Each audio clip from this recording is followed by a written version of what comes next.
What happens when I get here?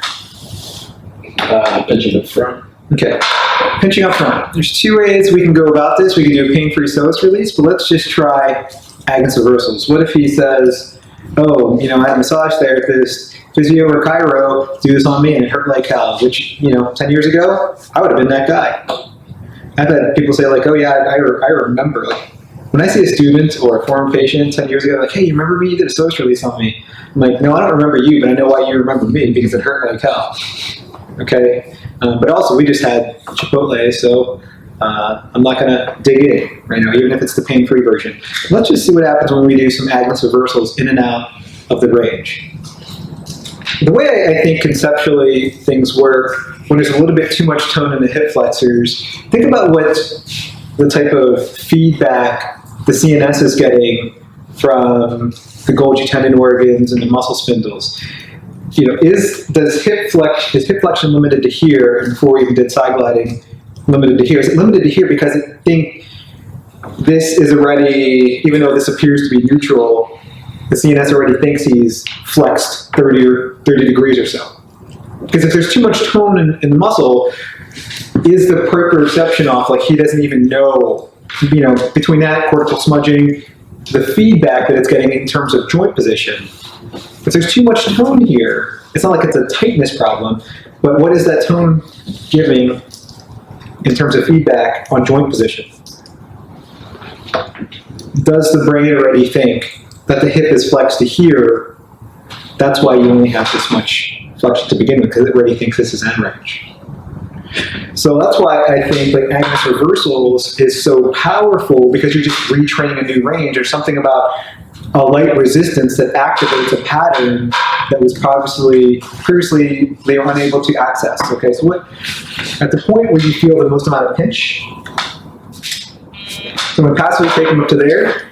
And how you do a good Agnes reversal is the hand that you're cueing is the hand that they're going to push into, and they naturally do that. So when I give you light resistance here, you're going to push this way, and just don't try to overpower me. Okay, I don't want you to throw me away. I just want you to push me slowly this way, and then when I let go with this hand, so I'm going to let go with this hand and then contact with this hand. Then the way PNF works is they're going to want to push when you give resistance. So when I start giving resistance here, then you push that way. And I'm just going to do this back and forth maybe about 5 or 6 times and recheck this hip flexion in IR. So I'm just re-educating the brain using patterns that you may have previously not been able to access. All right? Go ahead, push. Okay, I'm going to take it to the barrier first. So right about there, it feels a little stiff. How's it feel in general? I mean, I'm saying it feels stiff to me. How's it feel to you? It's pinching. Pinching anteriorly? Yeah. Okay. So like FAI, right? I don't know. Is it really a structural thing, or is it just a perception? Okay. So let me push into me. Meet my resistance, then beat it. Go ahead. Good. Now this way. Push. Push. Push. Push. Push. Push. Push. Push. Push. Push. Push. Push. Keep going. Keep going. Keep going. Keep going. It's hard. It's really hard. Yeah. And granted, he doesn't have a lot of force there in terms of like a force. Or a torque curve at the end, he's actively insufficient, so it's going to be difficult, but he should get stronger. Or I could use another PNF principle of relax a second. If I start off with light resistance, like if he's having trouble recruiting his hip flexors, this is one way you can tell whether someone's really weak or inhibited. Let's say you're doing like an empty can or like just a simple abduction test. If you start off light and then gradually increase your force, what you thought was maybe a 3 out of 5, you might even be able to get to a 5 out of 5, because if you just start off like as hard as you can and they're inhibited, you're just going to break them. But if you start off light and then you gradually increase the force, you can actually recruit more muscle fibers that way, and you'll find that a lot of people who you thought were testing weak were just really inhibited. Okay, very few people are really weak unless they're actually immobilized or something neurologic going on. A lot of times it's what you think is weak is really inhibited. Okay, so let's try that. Let's go right to about here, and I'm going to start off light. So I'm working light with this hand. You push into this hand, push that way, and I'm starting off very light, and then you gradually increasing the force. Yeah, that's not easy for you, right?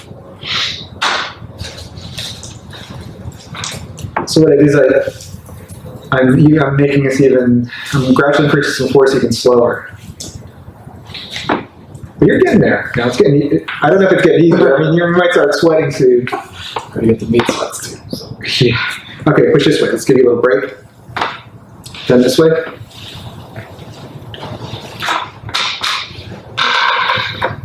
Okay, relax.